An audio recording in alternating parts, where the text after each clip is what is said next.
Workers who make minimum wage are protesting across the metro Atlanta area. And not just here, but also across the country.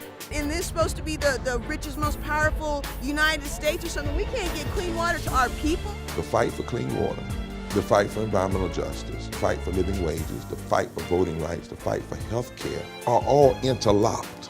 That's why we gotta have a Poor People's Campaign. I'm getting together with all these people as a part of this, the Poor People's Campaign, and lifting up our voices together and demanding that we be treated with dignity and respect. Oh, we're not free, and yet I swear this oath that America will be. It's a beautiful day to go out and protect our water. Good morning, good morning. If anyone wants any Alka-Browse, there's some Alka-Browse left. Here, you're welcome to come grab some. 500 tribes come together. It's long overdue.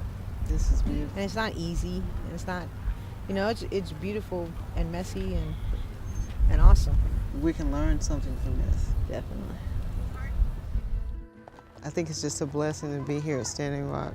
In Alabama, we've had the BP oil spill, which contaminated the Gulf of Mexico. And the reason that I connected so profoundly with this struggle is because we were all fighting for clean water and clean air.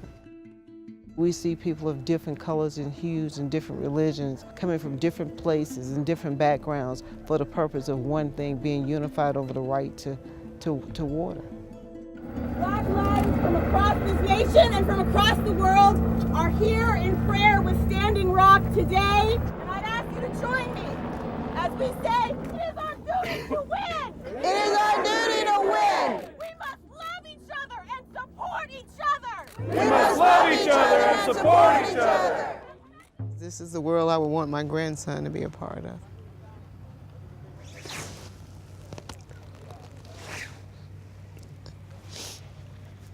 Yes. I've been fighting tears. I was trying not to cry. Hey, Junior, is my mic okay? We ready. If you remember the Poor People's Campaign, it was the campaign that Dr. Martin Luther King had started at one time, and he called Welfare Rights in and a whole bunch of other organizations to join that campaign. And the campaign was to eliminate poverty in this country. But yet and still, we're sitting up here in Michigan, leading the nation as far as the number of people that are forced to live below the poverty level. We're trying to build this campaign, and we think the best way to build it is to go out and meet with the people who are on the front lines of the struggle in different places in the country and learn from them. The people on the Poor People's Campaign are usually pretty poor, to tell you the truth. A lot of us don't have health care ourselves. Sometimes we don't have necessarily food in our own fridge. And a lot of us come out here just to talk to other people, and to organize. Dr. King was a man for the people, One of the last things that he worked on was the Poor People's Campaign. We have an obligation to keep that going. And I think there's a lot of Dr. Kings all over the country. We're trying to build a movement of the poor and dispossessed. People uniting on the basis of what they have in common, how they're hurt around all of these different issues of poverty, housing, homelessness, the environment.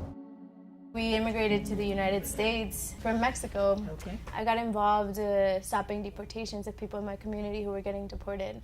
And I met wonderful leaders around me who supported me and who helped me understand what was going on, and that it wasn't my community's fault that we were getting deported, but that it was bigger structures in place that were trying to get rid of poor people in this country. And that's what I've seen in places like Hellcard, where people are struggling to get health care, which is where we're fighting for in Pennsylvania, where people are struggling to get housing and to get water and to get clean air, which is basic and is natural, and everybody should have access to it.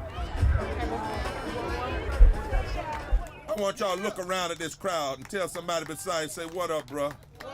What up, sister? Let the world see some black and white folk hugging each other and some Latinos. Let me tell you why this is so important. Trump and others just played the hate game. He tried to make out that poverty is a black-brown issue, and that saying to white people the reason you're poor is because of them.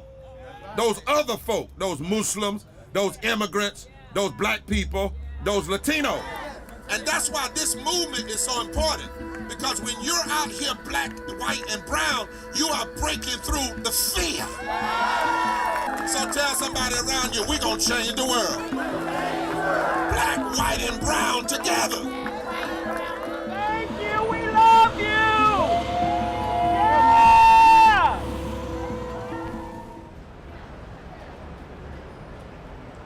I tell folks, you have to have a lot of faith to fly in a tin can full of gas through the air. That's all it is. The diversity of the crowd last night, that's the unity, that's the coalition. When we penetrate that level of understanding and build that kind of coalition, not only will it be the 64 million people who make less than 15, it'll be millions and millions of other people, you know, across the country. 2C. Okay. Thank you now. Thank you. Good to see you.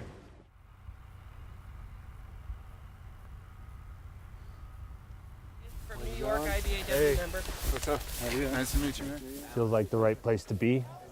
A lot of military veterans feel it's important to be out here. We want to see an end to our police forces supporting big business and big government rather than the interests of our communities. We don't need an actual draft because so many people are in poor and desperate situations that they're driven into the military to seek those benefits. Now that I have a son and I have so many friends that have children and I see that impact, you know, I want a better future for them. I want to change this country for the better. As an American and as a patriot, that's what I'm duty bound to do. Being here in Standing Rock, witnessing the unity of all the tribes and people from all walks of life. There's probably damn near 10,000 people here today on Thanksgiving. And seeing people get along and working together and building infrastructure that's needed to support so many people in a place like this is just wild. I mean, that gives me hope alone, you know, and even if we're not successful with this movement against this pipeline, against this drilling, we're gonna take those lessons and rebuild them in a new spot in a more effective way. And we're gonna eventually win. We can't not win. I'm hopeful when I see the people coming together around the nation. When I see all of these movements, but I still believe in the possibility of becoming a more perfect nation.